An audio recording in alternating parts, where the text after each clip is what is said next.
Is historical. Prabhupada's movement all around the world in the West is also historical. Who knows when anything like this will ever happen again on this planet. What Srila Prabhupada has done is the most amazing thing. So one thing I'd like to start out with a little pastime, of course, because this is about Prabhupada and his pastimes, but interspersed with his pastimes, I like to also give some backgrounds and philosophy and like that. So one thing about Srila Prabhupada is that everything he touched... Did you introduce your name? Oh, I'm sorry. I'm Ananga Manjari Dasi, and I've been around for 45, 46 years by Prabhupada's grace. I just thought of that today. Counted. And yeah, it's almost half a century, right? Time is going by for all of us. And yeah, so we're very fortunate to be here. I live in Florida right now with my family, my big family. I have 3 children. One is Vishwambar and Ganga Jamuna. You may have known them. They perform and dance and do kirtan all around in different places and yoga studios and all around universities, and that's what they're doing. I'm very grateful that they continue that for Prabhupada's mission. My husband arranges Rath Yatras all around Florida, and now he's expanding into Puerto Rico and Santo Domingo, that every year there's like 7 or 8 Rath Yatra, big, huge Rath Yatra programs in Florida. So it is Prabhupada's preaching mission, and we're very grateful that we're involved in this. So I wanted to tell one story, how everything that Prabhupada touched is of transcendence, not just amazing or pious or wonderful, but of transcendence. It's transcendental value, and that means us. He touched us. This is transcendence for us. Man, woman, child, whatever you are, even the animals, even the trees that he touched. So, anyway, that his words touched. So even his grand disciples and whatever great grand disciples, he's touching. That's for everybody. So I happened to be in LA in 72, and Srila Prabhupada was there. And just like in the temple room, everyone's, very excited to go near him, and we were all trying to go near him. And somehow or other, I got right behind him. And he was just paying obeisances to the deities, Rukmini Dwarkadish.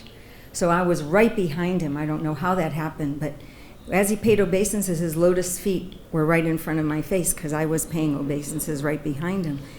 And I thought, oh my gosh, this is such an opportunity. But I don't want to disturb him. He's offering his prayers to the Lord, and who am I to, if I touch him, it'll disturb him. I don't want to touch him. But what an opportunity. I've got to do something about this. And there was a little carnation petal. The carnation petals have a little stem sticking out. So the petal was on his foot, on his lotus foot, but the stem was sticking out like a half an inch or whatever.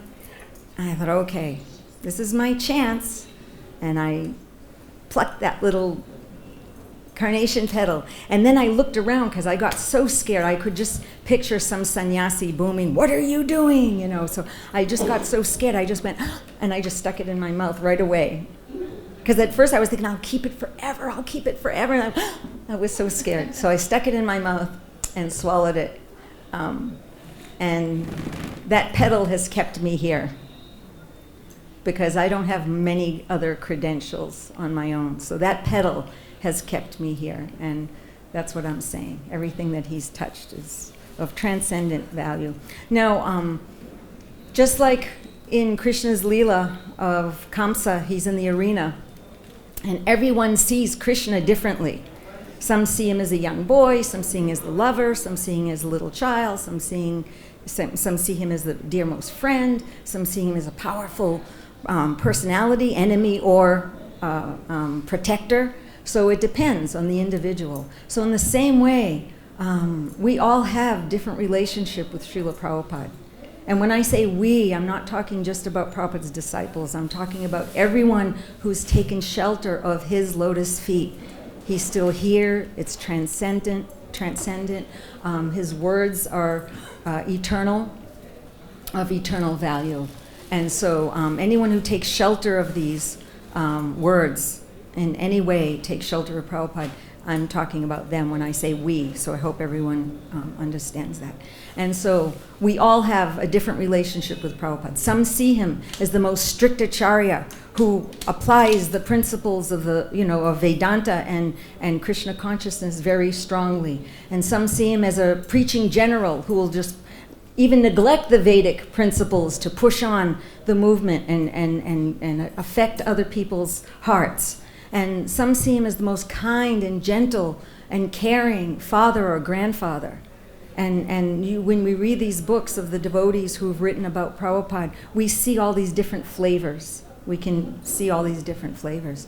And I would like to say in what I have imbibed from Prabhupada, one thing I've imbibed is, first of all, dedicating my life to like kind of immersing it in just giving it to others, giving what he gave, his gift to others, because that's what he wanted from us, and that's who he was. That's what he did. He sacrificed so much to give Krishna consciousness to others. And so that's one thing I'm trying to imbibe. Another thing in his legacy that's very important to me, it always stands out, is utilization. Utility is the principle. He utilized everything. Nothing was Maya because he utilized it in Krishna. I'm not saying nothing is Maya, okay? Don't misquote me here. There is Maya. But nothing that can be utilized in Krishna's service. And when it is utilized in Krishna, it's never Maya. So he utilized the Western mentality in Krishna's service. He utilized that. He took the Westerners, this is what he wanted. His name, yes, go ahead. Whatever you need to turn off. Excuse me. You're so close to the lights. Okay. He, we say in his prayer, Namaste Saraswati Deve, Paschatya Desha Tarane. So he preached in the Western countries. He utilized the mentality to push on Krishna's movement everywhere and to correct the Indian mentality, to correct the falsity of the Indian so-called Vedic culture that has been watered down and touched by Kali Yuga. So he wanted us to come back and do that. And that's happening all over the world, and everyone's helping each other. We're all helping each other, West, East. It's not like one is better than the other. We're all helping each other. But what Prabhupada has done, he's preached like no other guru in India.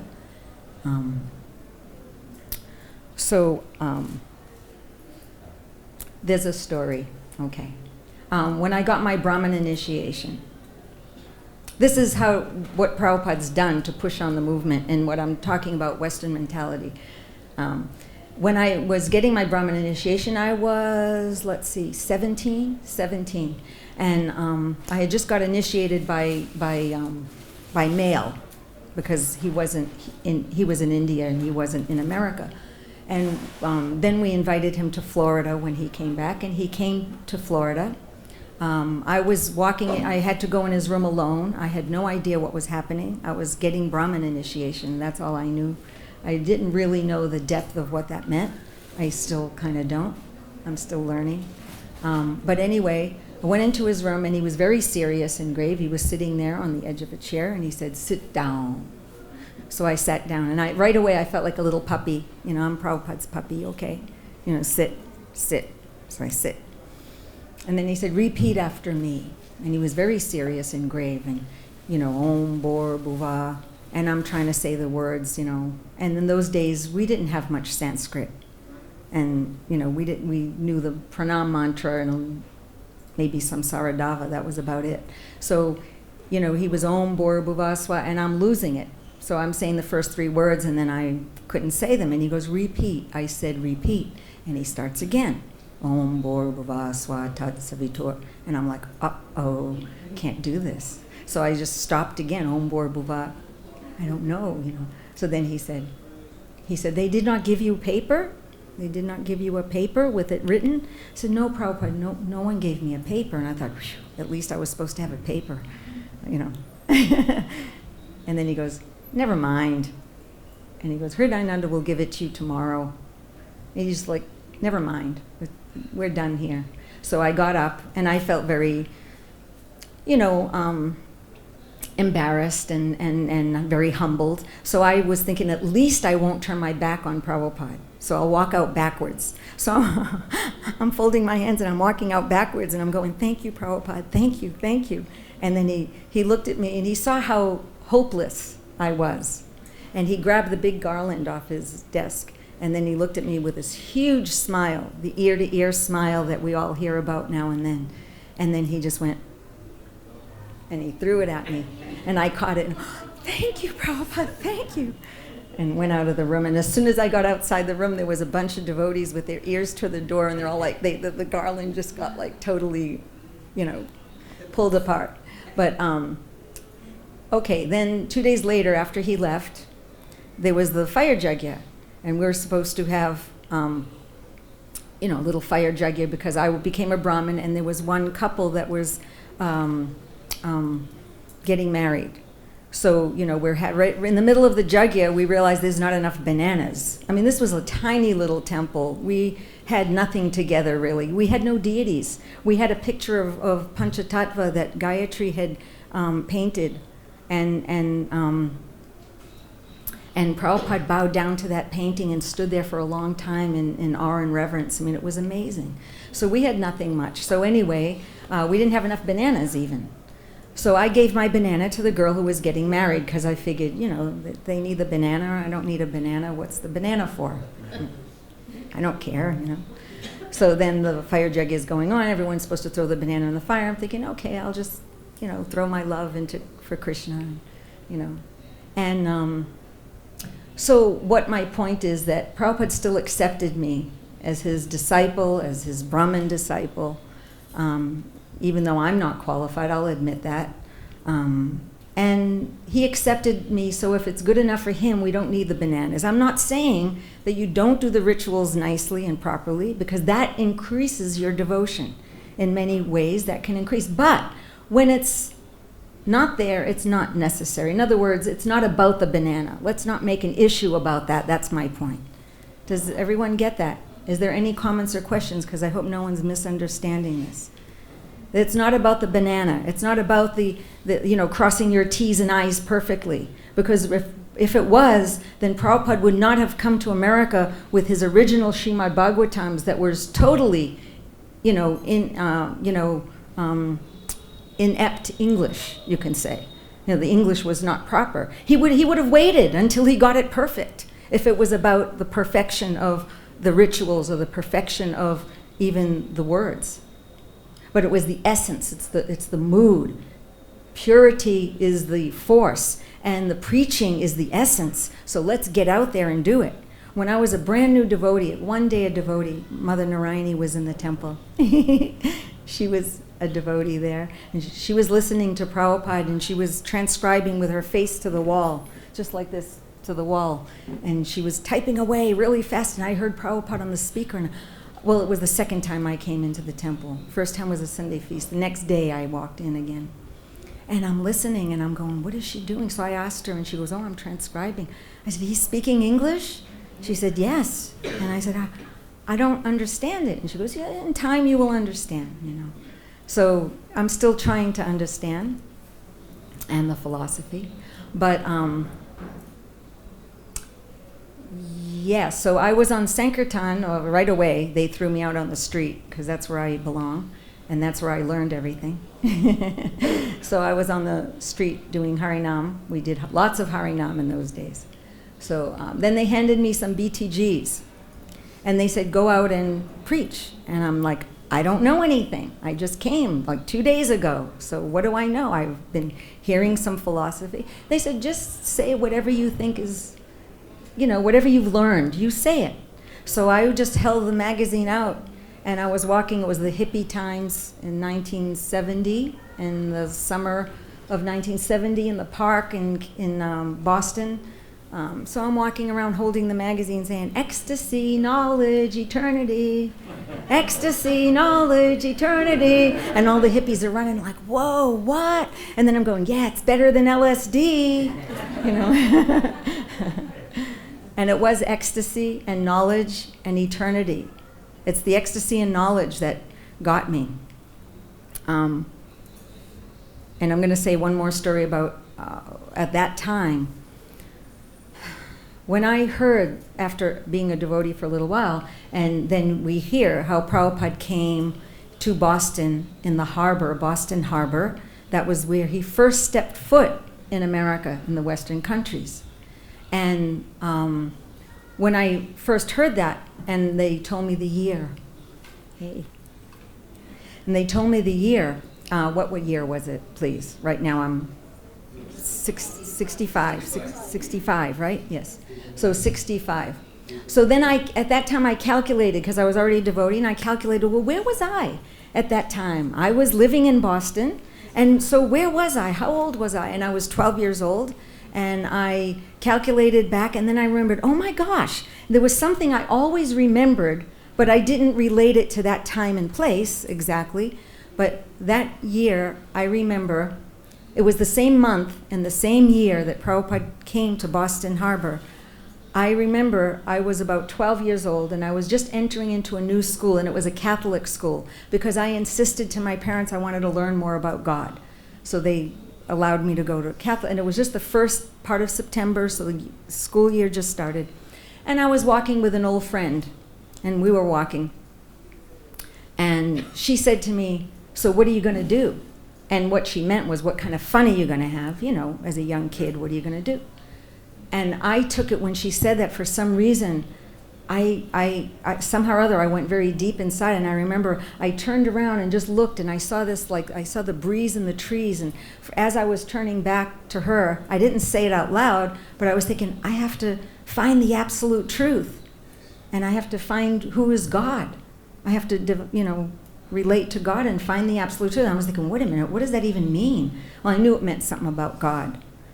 But I was thinking, yeah, and I didn't say that, of course, to her. I just said, I don't know, what are you going to do? And then that goes on, well, I don't know, what are you going to do? Because that's the material world. No one really knows how they're going to really enjoy. But anyway, I related that back as a devotee, that incident that I always remembered. When I realized the time and the place, I realized Prabhupada had said that prayer, the Markandeya prayer, about how am I going to get them to understand this? Krishna, please enter their hearts. And somehow or other, his desire, his prayer for us was in the breeze, and it just went like, whoosh, to me. That's, now I realize that's what happened.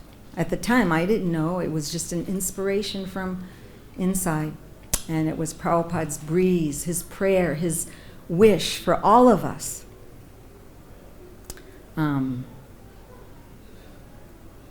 Anyway, I'll say one more story about me. I mean, this is relating to Prabhupada, but when I first chanted Hare Krishna a few times, because again, the holy name, the devotees would chant on the Park Street station on the corner, and one time when they weren't there, I had to go through the park. So I was a young girl, and I'm going through the park. It was getting a little dark out, and I was a little worried about who would come out in the dark. So I started jogging, through the park, kind of going fast. And as I was going through the park, as soon as I passed by where the devotees always chanted, but they weren't there that night, I just started going, Hare Krishna, Krishna Krishna, Hare Hare. I started chanting. And I started feeling ecstasy. I started jumping, Hare Krishna, Hare, and I'm going, oh my God, what's happening to me? And I was so excited about it, that this is making me feel happier than I've ever felt in my life. What is this? What is it? That I kind of stopped for a minute, and then I forgot the tune. The tune went out of my head, and I thought, oh man, I forgot the tune. But something inside said, the tune doesn't matter. It's not the tune. So then I started jogging, and I'm just chanting japa, Hare Krishna, Hare Krishna, Krishna Krishna. I never knew what devotees did. I only heard them chanting from a distance here and there. But I started chanting japa all the way to where I was going. So a few times I had these experiences of the holy name caught me. The way Prabhupada gave the holy name with his purity behind it, it caught me. And then his philosophy kept me, because the first day I went to the temple, Saradia, my dear god sister, who's an artist, she was there talking with me.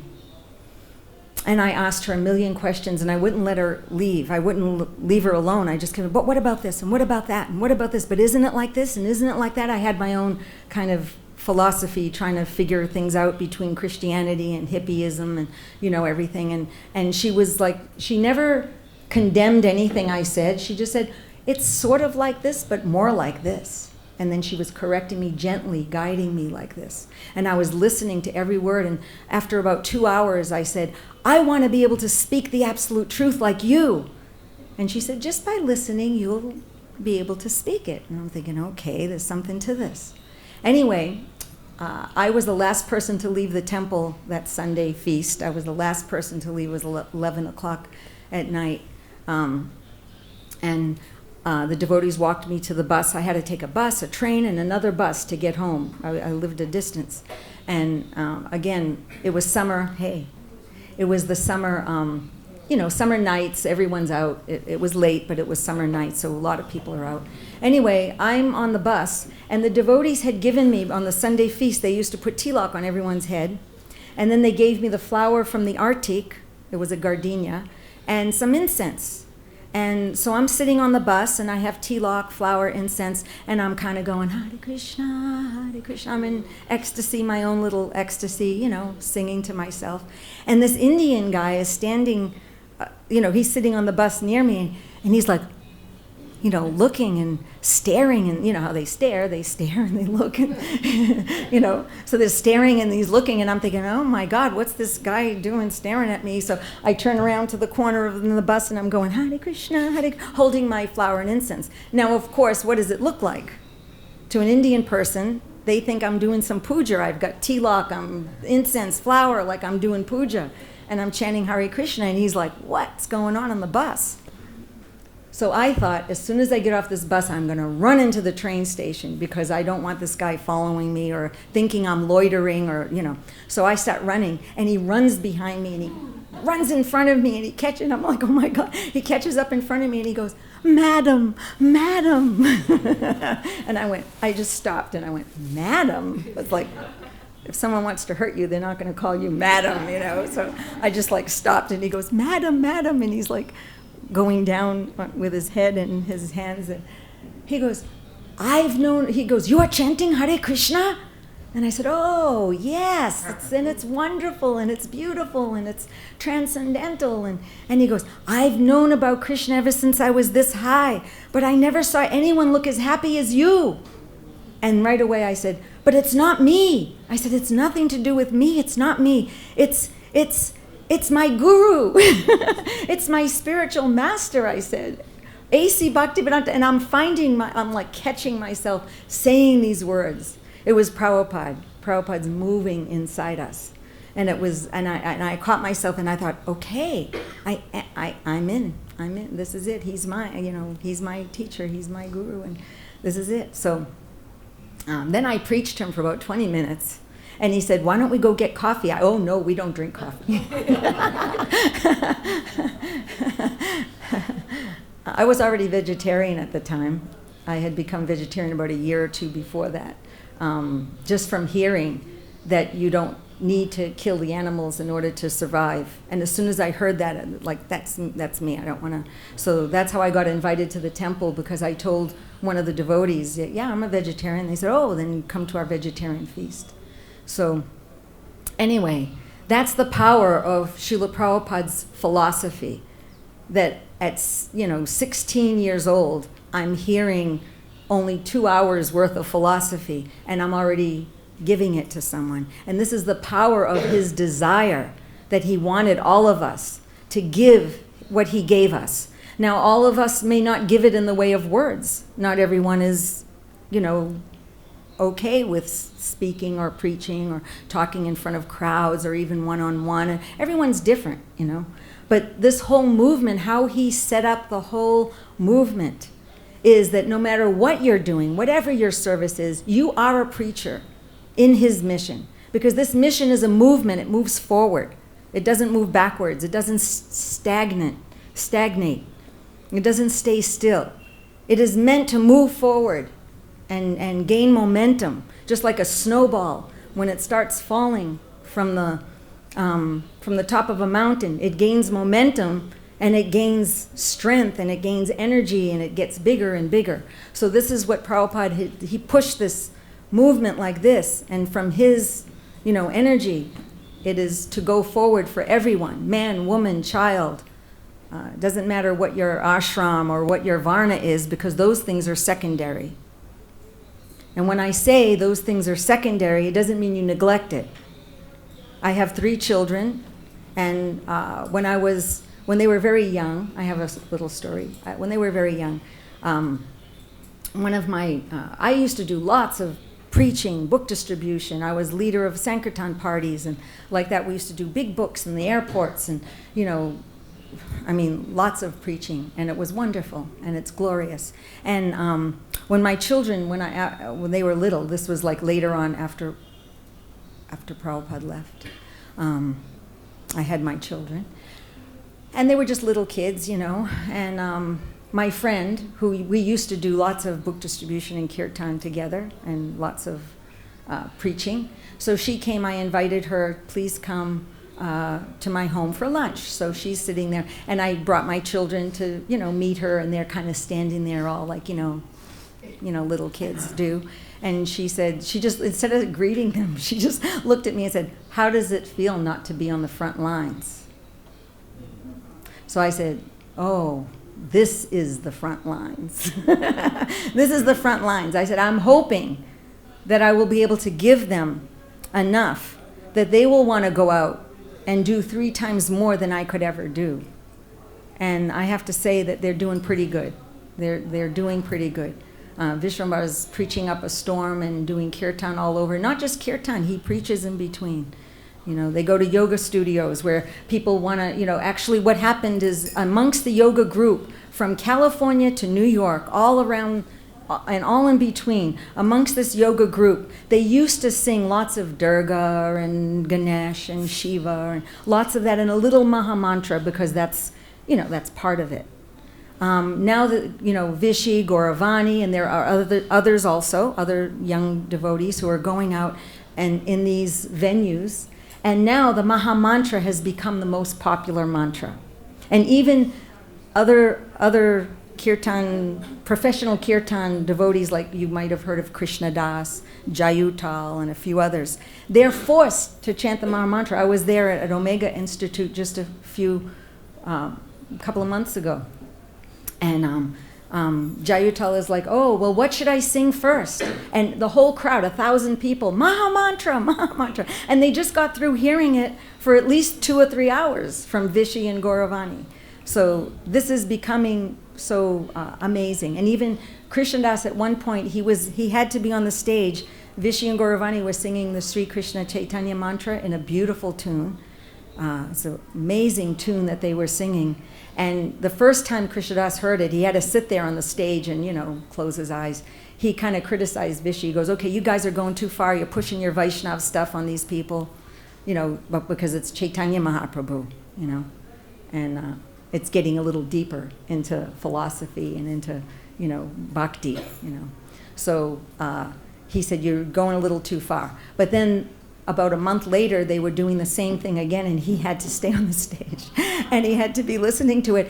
And then he told Vishy this time, he goes, "I don't know what happened to me." He said, "I closed my eyes, and I just went into this very deep, transcendent, feeling with Krishna and my guru in my heart." And he goes, "This is really amazing."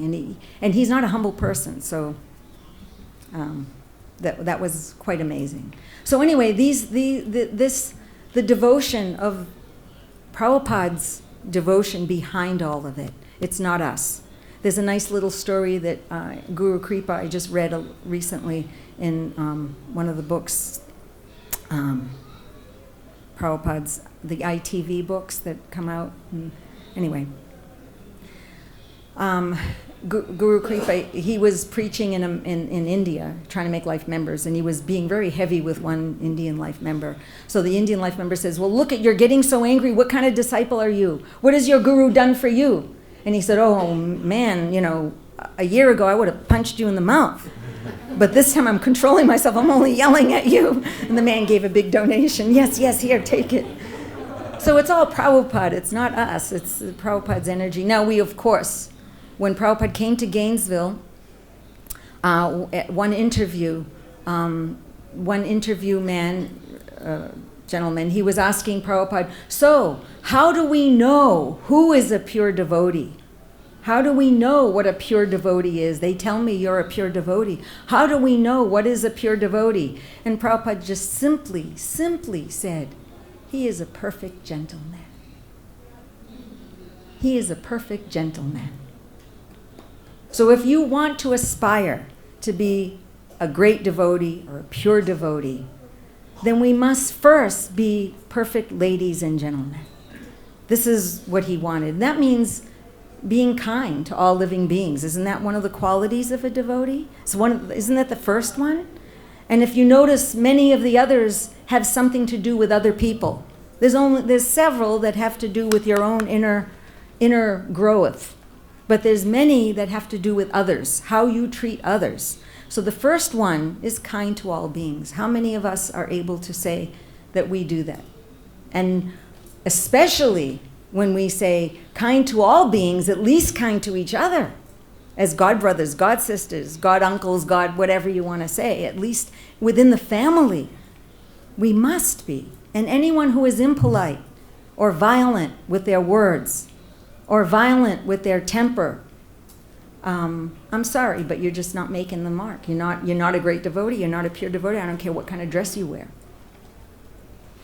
Gentleness is a quality of a great devotee. Nonviolence, trying to uplift, not push down. And the best way to uplift is by following Prabhupada's example. And he wanted everyone, his daughters, his sons,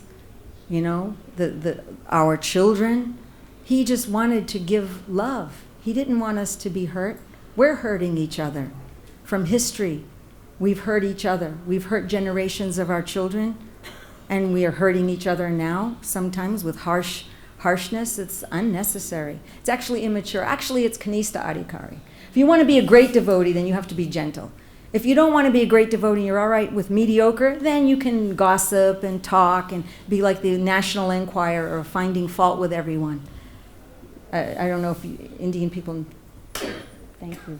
I don't know if the Indian people know what the National Enquirer is, but there must be something equivalent where these magazines, stupid, dirty magazines, they just talk about everyone. They find some famous person and they find some dirt. So we don't want to become like that. We have a short life. We have a very short lifespan. And it's meant for pushing on Prabhupada's movement and giving Krishna in the most palatable way to each other and to others. And in that note, I'll tell another pastime of Prabhupada because that's important to do. Most important. I was lucky that I was in Prabhupada's quarters in 1972, and they some devotees came in while we were speaking with Prabhupada. Some devotees came in and they said they had the road show. They had a tape of the road show that they wanted Prabhupada to hear because they weren't sure if Prabhupada would approve. It was rock music and, kind of heavy metal kind of rock music. And so they put this tape on. We all went into Prabhupada's little bedroom there in L.A. And we were sitting on the floor and he was sitting on a chair. It felt like we were in the living room of our, father or grandfather, and we're all around. And so they were playing this music, and it was a scratchy tape, and metal, heavy guitars are playing. And Prabhupada's listening, and he goes, "What are they saying?" He didn't understand what they're saying. Even we couldn't even hardly understand. And one devotee said, "Prabhupada, they're saying you're not that body." So then he listened a little more, and he said, "Is that Vishnu Jana singing?" And they said, "Yes, Prabhupada, that's Vishnu Jana singing." And then Prabhupada said, "Anyone who hears his voice will become a devotee." So Prabhupada gave his approval. And I would like to say that it's not just Vishnu Jana.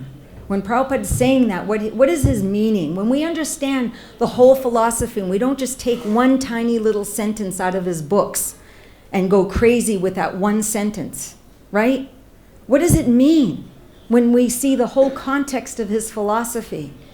Every single one of us can become someone who, when we chant, when we speak, people will want to be devotees. That's Prabhupada's legacy. He doesn't make one person great. He's making everyone great, but we have to take it up with purity. It means that Vishnu Jana had a mood of, I just want to please Prabhupada and I just want to give them what Prabhupada gave me. That's what it means. And when we do that, we're transparent via medias. So Prabhupada said that. Then a few days later, we were walking with Prabhupada in another room, and it was called the Golden Avatar Studios. The devotees made a little studio to make tapes and kind of drama tapes and music tapes for Krishna consciousness. So they invited Prabhupada to come in, and they wanted to show all the equipment. And so then they put on some music, and it was Lord Nrsingadev prayers, but it was all with guitars again, Namaste Narsing, really wild and crazy. And Prabhupada stood there with his cane. I remember this picture so clearly in my head. It was beautiful. He's standing with his cane and big smile on his face, and he's tapping his foot in the cane to this beat the whole time. And then he said, at the end, they looking at him like, Prabhupada, is it okay? And he goes, it is better than George Harrison. Of course, all glories to George Harrison for what he's done, and all of them who helped propagate the holy name of the Lord. But Prabhupada was so proud of his devotees, his disciples, and utilizing what they can do for Krishna. What can you do for Krishna? What can you do for Krishna? What is your best? I was just reading in Srimad Bhagavatam, and I wish I noted it down exactly where, because I'm kind of bad at remembering the numbers. Sorry, but anyway, Prabhupada is saying, it was somewhere about Rishabdev, somewhere in that story. And in the purport, Prabhupada is saying there are 7 ways to attract and please the Supreme Lord. And one of them was, acting according to time and place and circumstances. Well, actually 2 of them. One was acting according to time, acting according to place. That means we have to use our brain and intelligence. What kind of room am I sitting in? Where am I? Who am I speaking to? Am I speaking to little children, or am I speaking to, scientists, or am I speaking to bhaktas, brijbasis? So who am I speaking to? And then we have to adjust. We must adjust. Prabhupada adjusted completely, keeping the essence of what he gave us, the philosophy. So that's how we progress. Otherwise, we will not progress. So he utilized all these things, the music, the devotees, their mentality, whatever they could offer. Let's see. Okay, I'll tell one pastime of Prabhupada where I was involved. At the same time, this is 72 in LA again, Hridayananda and I talked about him taking sannyas. So we were all excited. We were very excited. This is the best thing we can offer Prabhupada. Oh, that was one of the 7 things of how to attract the Lord and please him, was offering your best, either as prasad or as food, or whatever your best is. So this is a very important point. What is your best, and you offer that. You use it for Krishna. Use it for Prabhupada's movement. So we thought this would be the best thing, that we would both go off and be preachers for Prabhupada. This is what we thought. So we went into his room, and I don't know if you know Hridayananda, but he was very kind of philosophical minded. So he started out with Prabhupada. Prabhupada first was very grave. What do you want? And he said, Prabhupada, in your books, it says that one is first trained as a brahmachari for 1 year. He was like 1 year. And then they become grihasta for less than a year. And then they take sannyas and become a preacher, totally immersed in your preaching mission. And he said, so I'm asking Prabhupada, can I take sannyas? I was 18. Yeah, 18. So Prabhupada just looked and he said, does your wife agree? And I'm like, yeah, sure. This is fantastic. This is going to be, we were preaching partners more or less. In those days, Grihastas didn't even live together. We were in the temples living in the Brahmachari and Brahmacharini ashram. It was like, in those days, it was all just preaching mission. So there was no real relationship of husband and wife. It was more like brother and sister, and we're out preaching together. So we thought we'll just expand that even more and just do this big, huge thing about sannyas. So Prabhupada looked, and after he said, does your wife agree? And we said, yes. Then he just said, sometimes it is difficult. And he looked right at us, difficult. And I remember thinking, yeah, sure, difficult, but I mean, Prabhupada's behind us, so it's going to be all right. We'll be fine, And anyway, 3 times he asked. 3 times Prabhupada said, does your wife agree? 3 times. And at the last time, we were standing up, and he was right in front of me. And I didn't expect him to ask me anything. But again, he said, does your wife agree? And I just went like this, yes. And he said, yes, Prabhupada, she agrees. And then he kind of patted him on the back and said, you have a very good wife because she agrees. But then he came to me, and then everyone laughed, I laughed, Then he came to me very close, like very close to my face. And with the most compassionate look I could ever see on anyone's face, he came up to me very carefully and said, what do you want to do? And I was like, this is Jagat Guru, spiritual master of the universe. Whatever he says, I'm going to get, because Krishna will back him up. So whatever I ask for right now, this is like better than the genie in the bottle, of course. And I'm thinking, this is too amazing. He will give me anything I want at this moment. I can ask. And somehow or other, because so many thoughts were coming in my head, I kind of hesitated and I moved back, and I was going like, it was almost slow motion. And I remember thinking, I was hesitating, going, oh, Srila Prabhupada, I just, meanwhile, it's like the movies. When you see a movie, sometimes the whole life flashes before you. So every desire that I think could have ever had from childhood or even past lives were coming in my head like zoom, like the roll of a film, like I couldn't even catch them. They were so fast. It was like every desire. And I just took my time. I'm going, Prabhupada, I just want to be Krishna conscious. And it came out, right? And then he went just like this. He kind of looked back. Like, when you dress the deities and you want to make sure everything's perfect, so you kind of like look back, you step back, the pujari usually steps back and checks, is any feather off, is any, anything falling, is every flower in place? Like Prabhupada, kind of like an artist, when he makes a picture, they do this sometimes, like, is it in balance, is everything right? Well, Prabhupada didn't do that, but he looked back and his face was like this, and I realized immediately from the look on his face that he made those words come out of me. He dug into my heart through all the craziness in my brain that was going on, and he just pulled those words out of my heart somehow. He created those words, and then he pulled them out. And then he said, you're already Krishna conscious. And he just went, like that. So now I say that is for everybody. That's for everybody. He is doing that for everyone and all of us. You see? We're already, he's made it so that we're in. Hey. He made it so that we're in. But we have to stay in. Now it's up to us how we're going to stay in and how fast we're going to, how much we can help him. We can't repay his debt. Really we can't. But we try. And the ways to try is, number 1, try to love the holy name. Try to fall in love with the holy name. And you'll not be disturbed by anything else. That's what he wanted. He wanted us to fall in love with the holy name. That's what bhakti is. That's one thing. Another thing, I'm sure we can think of many things, but another thing that's very important for me is identifying, who am I? Who am I? Not just we say, I'm spirit soul. Haribol, I'm spirit soul. That's easy. But really, who am I? That I am given this gift and I must Utilize it. I have to identify with being a soul in a very temporary journey in this world.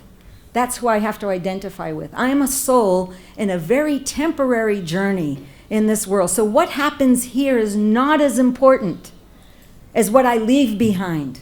And what am I going to leave behind? I have to leave my best behind. And my best is what Prabhupada gave me.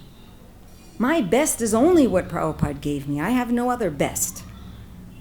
That we have to leave behind us in the hearts of others. Our children, grandchildren, other friends, relatives, the world.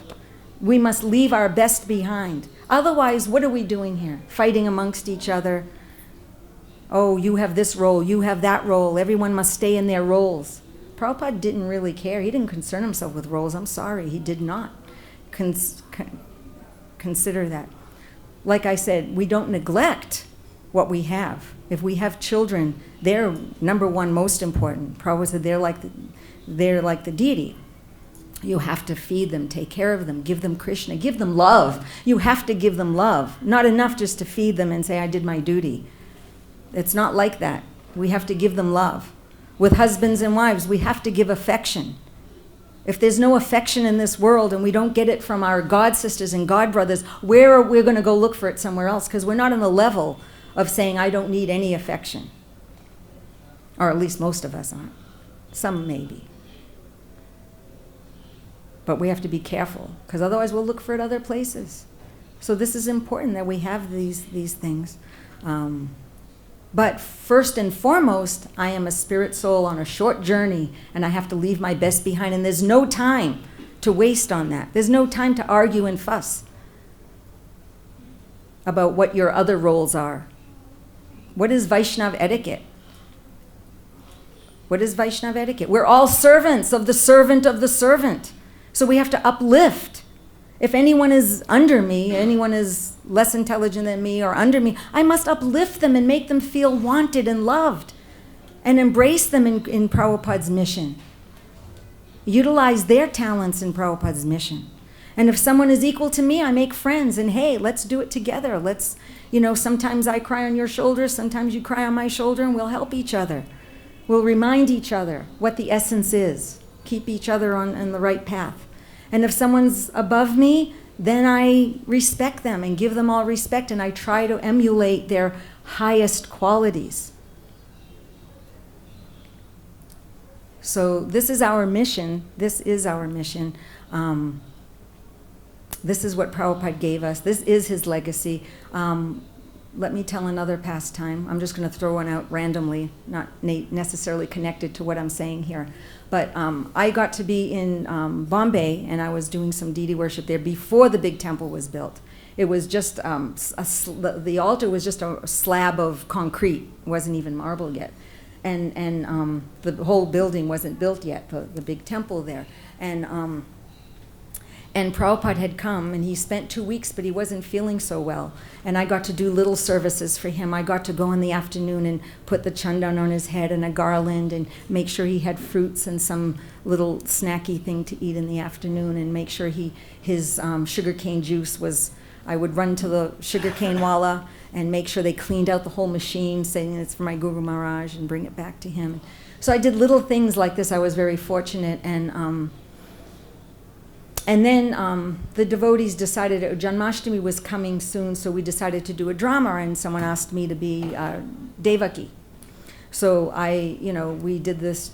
We were going to do the drama, but before Janmashtami, we had just been practicing. Prabhupada had to leave Bombay, and I think he was coming here to Vrindavan, and he wasn't so well then. And he came down and he said, before I go to the airport, I want to see the drama. So this was like a dress rehearsal for us, because we didn't do it in front of everyone yet. So we got all ready and dressed, and I had to wear, wedding sari and the wedding, all the whole thing, makeup and jewelry and all that. And so we're playing our parts, and there was a lot of life members that came to watch, because they all came to see Prabhupada off at the airport, and Prabhupada was sitting there in the audience, and we did the drama up on the stage, up on the altar, where the altar is now. We did it on the concrete slab that was going to be the altar. So we were doing the drama. We finished the drama. I remember when I'm saying the prayers as Devaki, I'm thinking, I'm just looking at Prabhupada, because it was like Devaki's offering all her, please, protect us, and, whatever you want, we'll accept, So I was thinking like that and looking at Prabhupada. And I didn't have my glasses on, so he was fuzzy, but I could see he was there. So then at the end of the drama, everyone does kirtan on the stage, and we're doing kirtan, and I'm looking, where's Prabhupada? And I don't see him. He's not there anymore. He was gone. I'm thinking, where did he go? And I look out towards the door, and all these life members are walking out the door. I figured Prabhupada's leaving for the airport. And he's leaving here, and I'm probably going back to the West soon. I may never see him again. He's not feeling well. So I was worried that I may never see him again. I thought, I got to see Prabhupada. I just jumped off the stage, forgetting my costume, and I ran out, and Prabhupada was very fast. Everyone talks about this. When Prabhupada was in an airport, he's like floating, along, and everyone's like running to keep up with him. This is a transcendental phenomenon, but of someone who doesn't touch the ground, really. He's like floating, So by the time I got out there, his car was already going, and I could see the dust from the car, and I started crying a little. This might be the last time I see Prabhupada.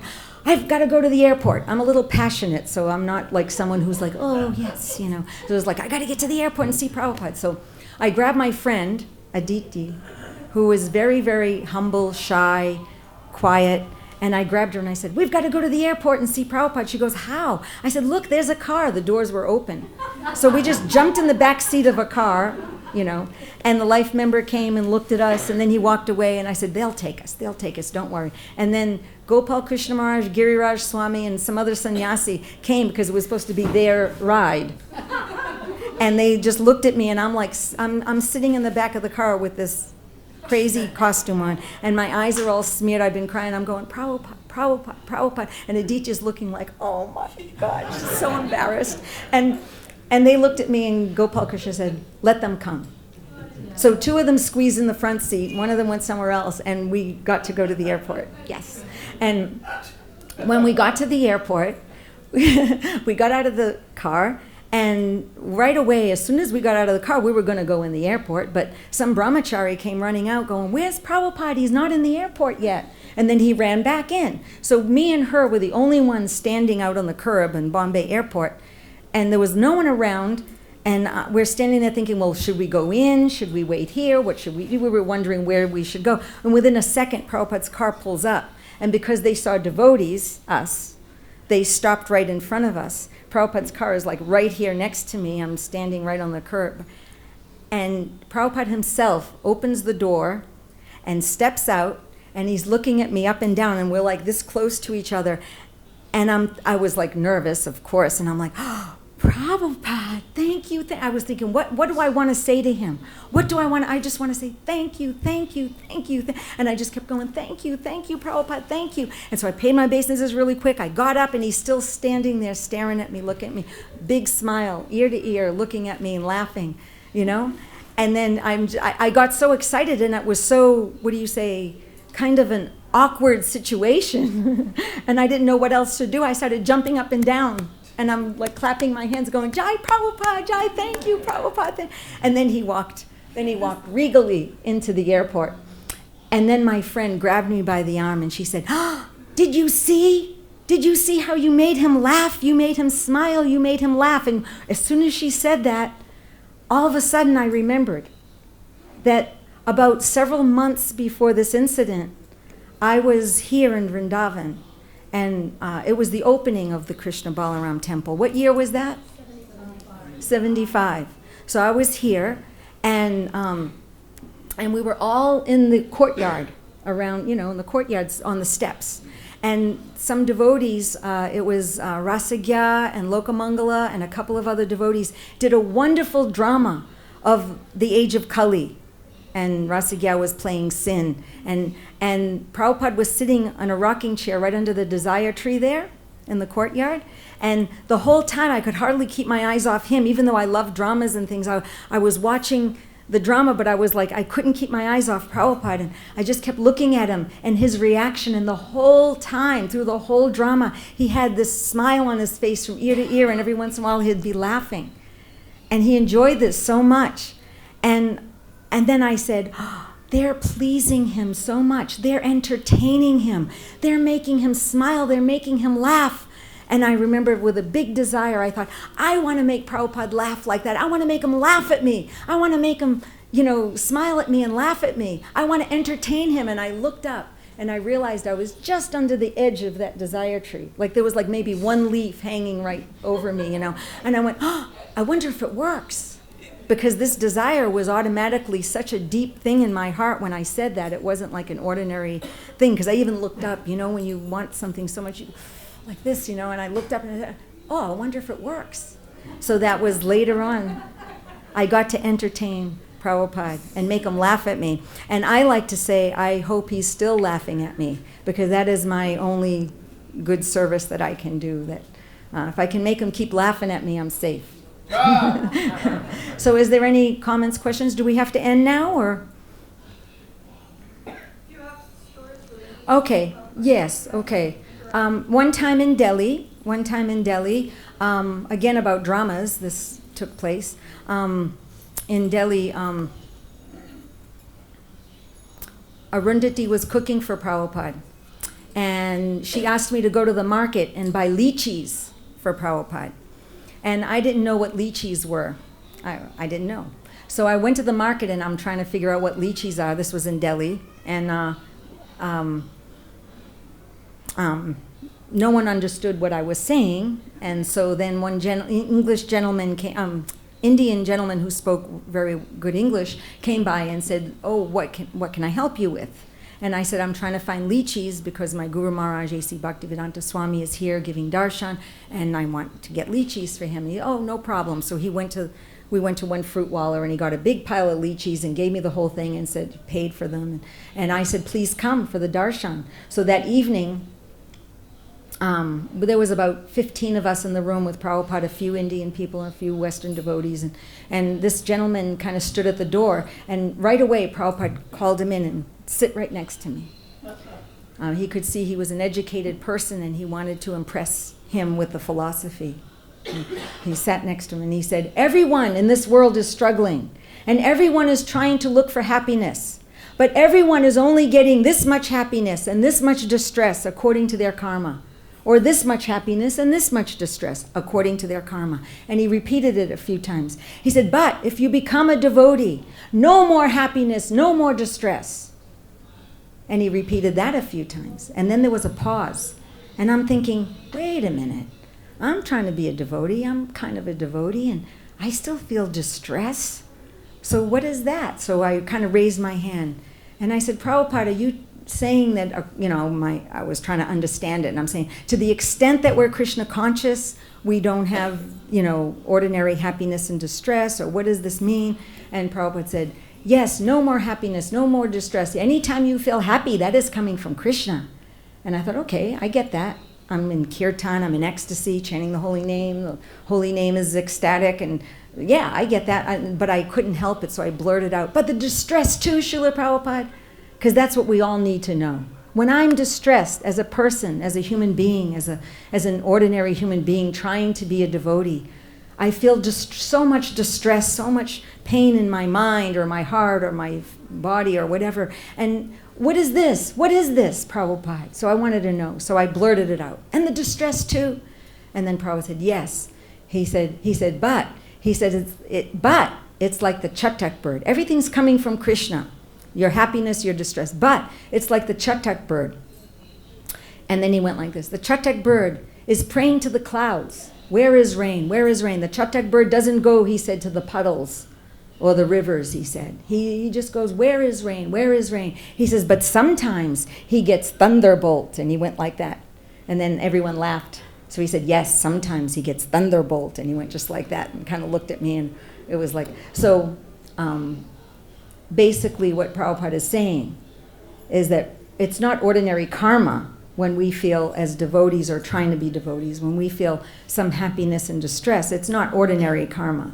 It's I like to say Krishna karma, or directed by Krishna for our benefit, just like a mother knows the child, and she'll direct the punishment according to knowing that this child, if I take away a toy, then he'll take me seriously, But if I hit him, he'll be spoiled, and then he won't want to listen to anything I say. Or, a mother knows the child, so she knows what kind of punishment. So like that, Krishna knows us. He knows our pulse.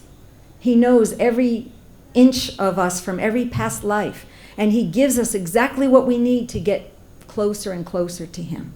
So it's not ordinary karma. It's Krishna.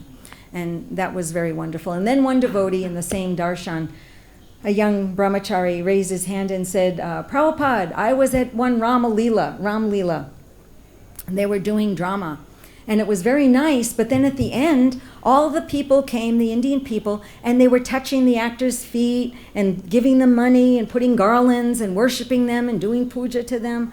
And I was trying to tell them, no, this is wrong. And Prabhupada said, no, it is not wrong. When they're acting as, Sita Ram, acting as Krishna, they're empowered by the Lord. And these people are not worshiping the actor, they're worshiping Ram behind it. If God can be in stone, or if he can be in paper, we worship him, isn't it? In paper, in stone. We worship God in paper and stone. We worship Krishna like this in all kinds of formats, in paint and chemicals and all kinds of things. So if he can enter that, then why can't he enter a person for a little while and give them that energy to act for him? And so dramas, he loved dramas. Prabhupada loved this for a preaching modality, a preaching way. Let me think, anything else? Any questions or comments? Yes, Prabhu?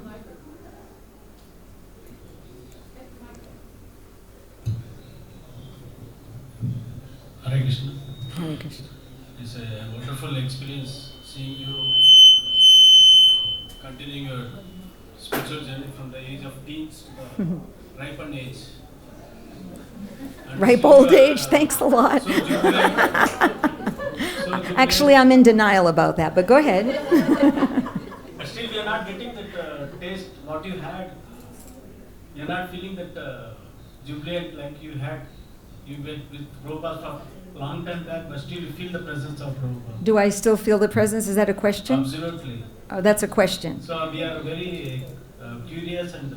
Okay, if I'm still feeling the presence of Prabhupada, when I'm in the midst of my wonderful God sisters and God brothers who have this mood of dedication, and when I'm hearing, preaching that is so, intact with Prabhupada's philosophy, then I become very enlivened and heartened and happy. And I can say, at least personally, if you're asking personally, deep within myself, I would like to say that some of my ecstasy may not be quite as, all the time, as excited as I was. But it's like, I feel like I can say I'm fulfilled in my life.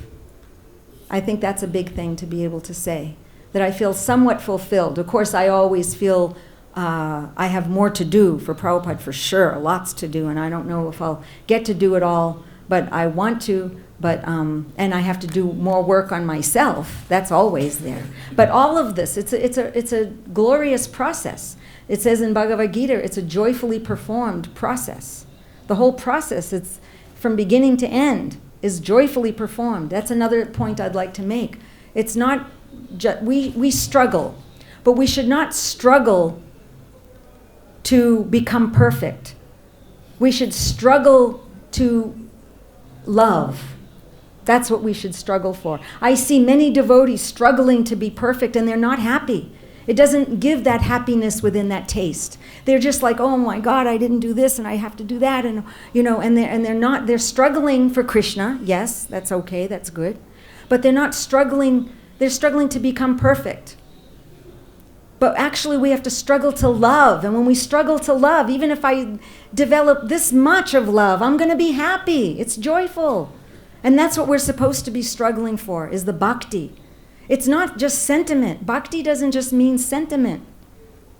Bhakti is engraved in philosophy, in practical philosophy. It's engraved in practical philosophy. And that all needs to be engraved in our heart like that. So that is the real happiness or ecstasy when we get it engraved in our hearts. I hope that helps. Little bit. And there are many more devotees may be interested to us, but what are the slokas, something strikes you? The shlokas that strike me, well, like I said, okay, that shloka, I won't, Raja Vidya Raja Guyam. If you need Sanskrit, okay, I'll give you a little Sanskrit. I'm not a Sanskrit scholar, so I'll claim that right now. And I'm probably pronouncing it totally wrong. But Raja Vidya Raja Guyam, Pavitram, right? Okay, Uttamam. So the point is that it's a joyful process. That is my philosophy. That is what I imbibed from Prabhupada. And he made it joyful for me, and I made it joyful for my children. And that's why at the age of 32 and 27 and 28, they're bhaktas. They're performing devotional service. So I have to say that I made it joyful for them. I made it happy all the time. There was one, some devotee was making I forget what it was called, Mothers of Bhakti or something like that. Anyway, some little film she was doing, and she was interviewing many different people. She interviewed my son, separate from me. We both said the same thing. He said, my mother, they said, why are you still happy with this Bhakti Yoga, with this Kirtan? And he said, my mother made it fun for me. And then when they asked me, what made you, as a mother and as a devotee, I said, it's fun. It was fun going on Sankirtan. It was fun approaching people and giving them books for me. But, so I don't have fun like making ghee wicks and doing deity worship so much. It's just not who I am.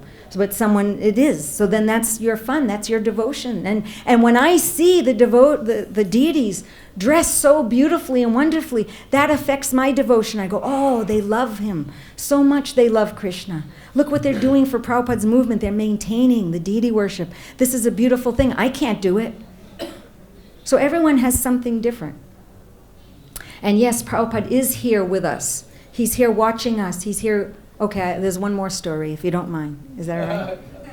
Okay, this is an important story, very important for me and for everyone, because, again, it's for everyone. I got to take care of Prabhupada's sister, Pishima, in her last couple of months. So I was with her in Mayapur. And she was... Within the last couple of months, she was, her health was getting worse and worse. It was very much more difficult to help her be comfortable. Anyway, at the last moments, I was holding her hand, and there was her son and daughter-in-laws, a few family members were there, and they were crying. And the kirtan was going on. Some devotees were there doing kirtan. The Gurukula came, and they were doing some quiet kirtan. And she was breathing very heavily, lying there.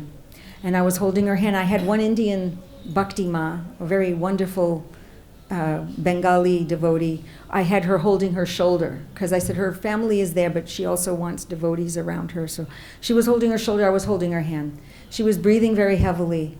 And at one point, she opened her eyes, and it looked like she was going to say something. Her lips started moving. So I looked at her son like, what is she going to say? Maybe she wants something. Maybe she's going to be all right.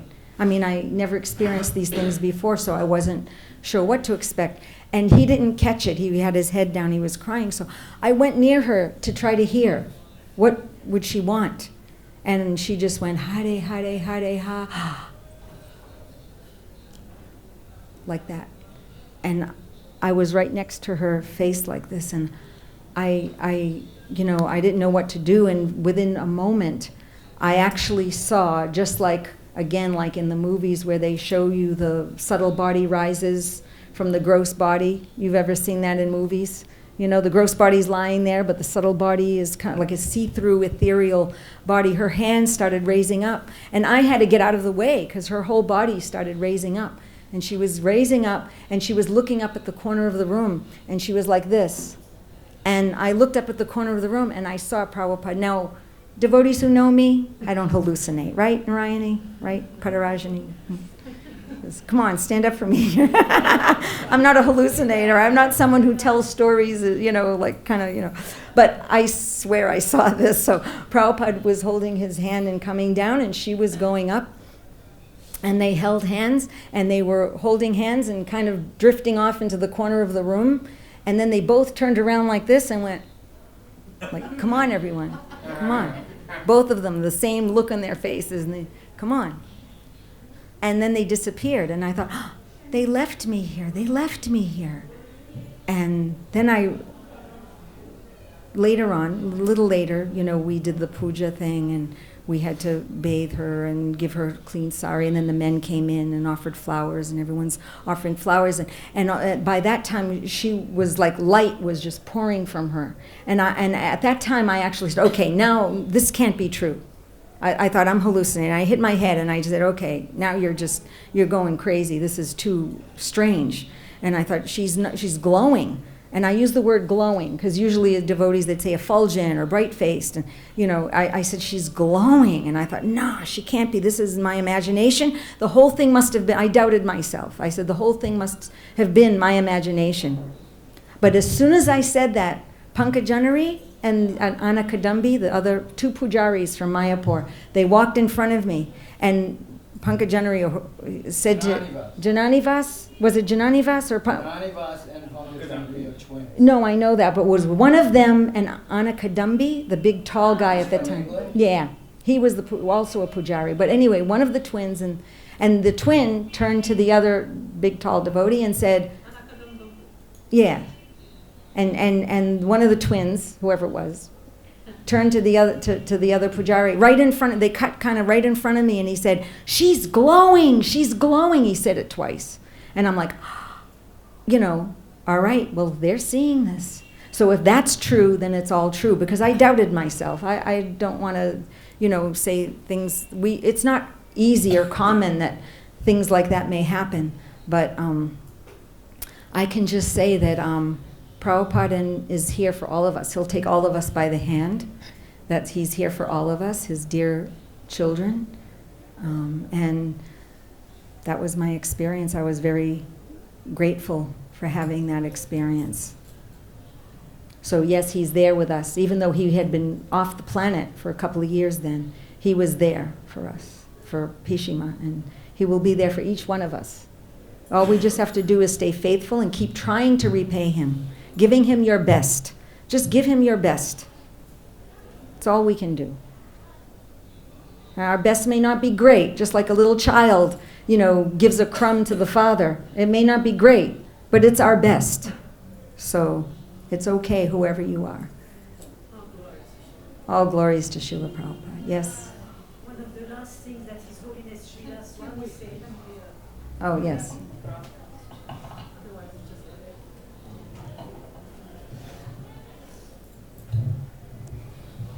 One of the last things that His Holiness Srila Swami said before he left was, just be yourself and make your contribution. Yes, thank you. Because we each have to own our own journey. We have to own our own spiritual responsibility in life. That's when Prabhupada says we have to fly our own airplanes. You've all heard that? It doesn't just mean wait till the end. We got to start doing it now. We're going to crash really fast. So yes, we have to own our own bhakti, our own devotion, our own understanding of how to present Prabhupada's philosophy to others. Thank you. That was very good. And anything else? One more question. Yes. The question is. Okay. Go ahead. The question is, we understand devotee has to be very joyful mode, but from the prayers of Kunti Maharani, we understand also that she always says that give me more problems. So if you feel like you need more problems, go ahead and pray. If that will help you get close to Krishna, that's fine. That's your mood. That's all right. But don't tell everyone they have to do like that. Or if you're joyful, and you feel like this is a joyful process, I'm enjoying Krishna consciousness, that's not Maya either. But I shouldn't push it on everyone. Hey, Prabhu, stop praying for distress. Is that Kunti Mahari prayers are contradictory or? No, I just said it's very individual. Kunti prayed like that, but Madhava Mangala in Vrindavan doesn't pray like that, does he? Okay? So, I mean, hey, it's individual. If that helps you, whatever helps you in your spiritual life, but don't push it on others. But Gaurgod Maharaj says, I opened a crying school in Bhubaneswar, right? That is his mood, and he cried wonderfully for Krishna. And in his crying, he was feeling happy and satisfied and ecstatic. He was a very jolly person, actually, that he felt within himself. He felt that joy from that. So we can't judge. We can't judge each other, and we have to be careful not to force each other into what we believe. No one has a monopoly on bhakti. Prabhupada had the monopoly on bhakti, if anyone. But otherwise, no one else has monopoly. So we think, oh, it's only this way or only that way. Prabhupada why did he present it to the Western country if he was just like this? That there's only one way to be Krishna conscious or only one way to preach Krishna consciousness. He wouldn't have traveled the world and preached to everyone, you know? He wouldn't have done that. He welcomed devotees. He sent them out. Where he couldn't go, he sent them out. China, Africa, you know, where he couldn't go, he sent them out. And sometimes he went even. So you know, we can't limit devotional service. We don't limit bhakti. But at the same time, there is the essence, the core of what he gave us. Like you can say, like the nutshell verses of Bhagavatam, you know? They're the essence. They're the core. You don't deviate from that. So in the same way, what Prabhupada gave us, the essence, purity is the force. Preaching is the essence. His books are the basis. His books are the basis. And then utility is the principle. Utilizing everything we can. He used to talk about microphones. Now we've got all kinds of amazing computerized things. And he wasn't just talking about mundane stuff. If Krishna can turn a cauliflower into transcendent prasad, right? Then he can turn anything into transcendent prasad. And he's turning us into transcendent prasad. I had an argument once with someone who said, Prabhupada came to give Indian culture. I said, what? Prabhupada never came to give Indian culture. He came to give transcendence. And he gave transcendence like no one else did. So many people are giving what is Indian culture? What is Western culture, Indian culture? It's all Kali Yuga. Sorry, it's all Kali Yuga. You read the scripture, right? So you know that in Kali Yuga, everyone is Sudra, isn't it? Say the Sanskrit. Sudra.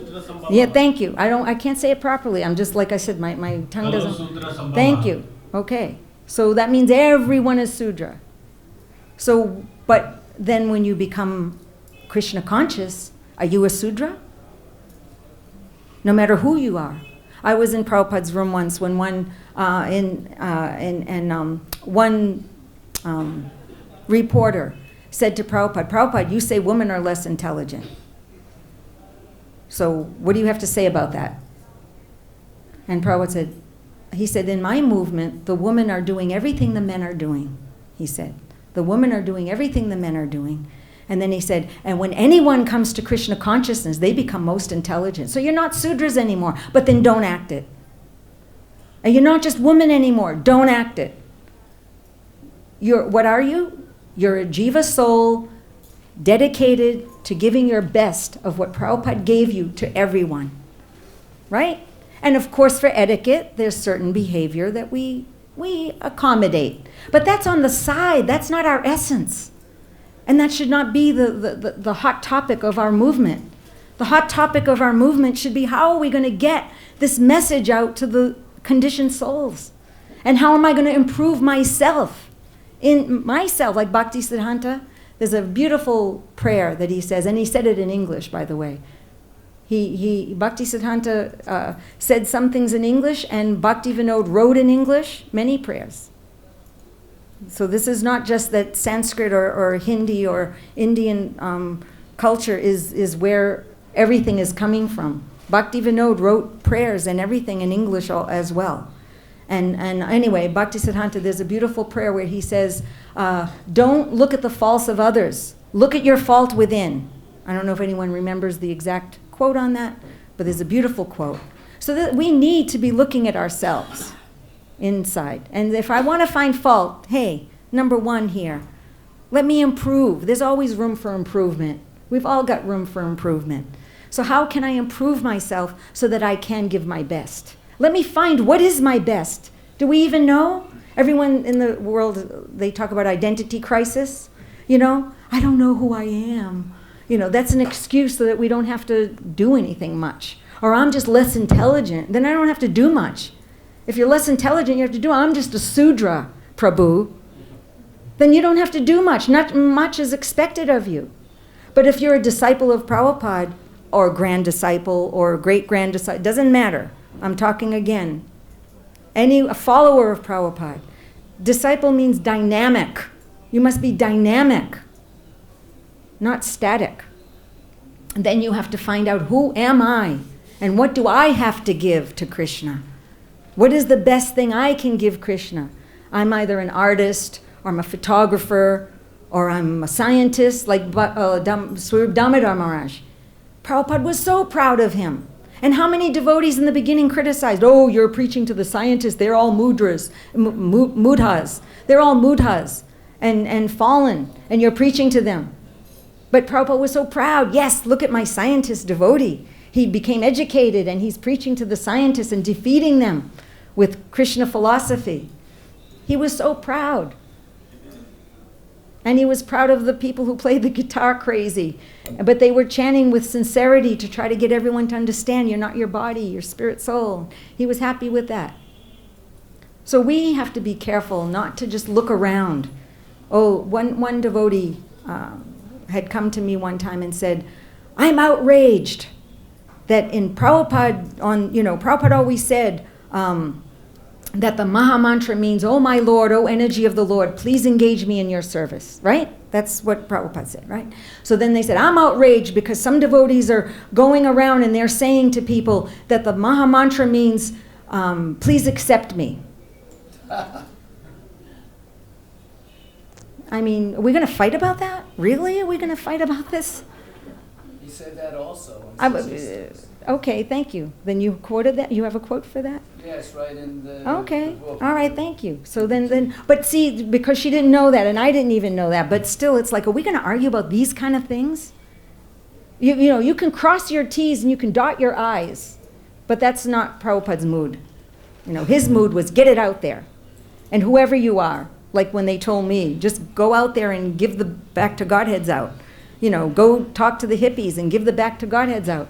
And I said, but I don't know anything. Just whatever you heard, just go and give it. And didn't Prabhupada empower us all like that? He did. He knew that we weren't up to a high. He knew when he gave sannyas to so many devotees that they weren't up to the standard, that things were going to happen. He knew that. He knew when he gave those 12 names that not everyone would be able to maintain guruship. He knew that. You think he didn't know that? He said, do your best. Do your best. And I'm giving you everything you need to do your best. Isn't it? He gave us everything we need to do our best. And, you know, sometimes we do our best. And sometimes, you know, hey, we shoot for the rhinoceros, we don't make it. We shouldn't criticize those devotees and condemn them. That's where that's where we are at fault. When we think, I'm smarter, I'm more intelligent, I'm a smarter Brahmin, I know more than this person, they were born this and I'm born that, and, you know, I was born in a very religious, pious family. My parents did not smoke, they did not drink. I mean, the worst they did, yes, they ate meat because they didn't know any better. My father, as soon as he heard about Krishna consciousness, he was so attracted to Prabhupada's philosophy. And he would have been like a brahmachari, practically, if he, you know, had had that opportunity. But so I came from a, you could say, basically pious family. You know, but do I go around saying, oh, I'm better than them because you didn't have a father, or you were abused, or your parents broke up, or, I mean, these things are really petty. So let's not fight about the bananas. You know, let's not argue about bananas, whether your banana is, you know, in the fire and mine isn't, or whatever, you know. Let's all get in the fire of Krishna consciousness preaching, and let's rack our brains how to promote his movement to all different living entities. What do you think Lord Shiva? Krishna expands as Lord Shiva. He's the greatest Vaishnav. Krishna himself expands as Lord Shiva. He's part of his heart, right? Why? Because Krishna doesn't go to the goblins and the ghosts or the, people with ashes. But Shiva, he says, no, you go. But I want my people, I want everyone to become spiritualized, Krishna conscious, transcendentalized. So Krishna creates Shiva. And we're fighting. Oh, you preach to the yogi people, that's Maya. Or you preach to the scientists, that's Maya. Krishna East, Krishna West. I mean, what is Maya? If you're giving Krishna according to the way Prabhupada wanted. And Prabhupada said, utility is the principle. So utilize everything. Utilize the intelligentsia. Utilize the ignorant people. Utilize everyone in Krishna's service. So I hope if I'm speaking strongly, it's only because I care about where Prabhupada's movement is going, and here's his heart. We're sitting in his heart right now, so I care. And if I'm wrong, correct me, please. I welcome anything. And I'm not saying everything I say is right, or I may be, saying some things that maybe are a little wild or something. But the essence of what I'm trying to say is, please follow Prabhupada, follow his essence, utilize and please let's be kind to each other. Let's be ladies and gentlemen.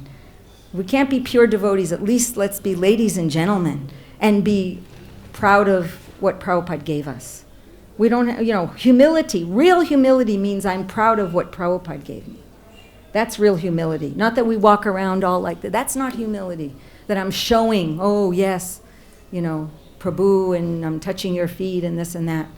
But real humility is that I am grateful for what Prabhupada gave me and I try to utilize it for him. Is that okay? Is that all right? Does everyone? Thank you. And I want to say one thing about Indra Prabhu.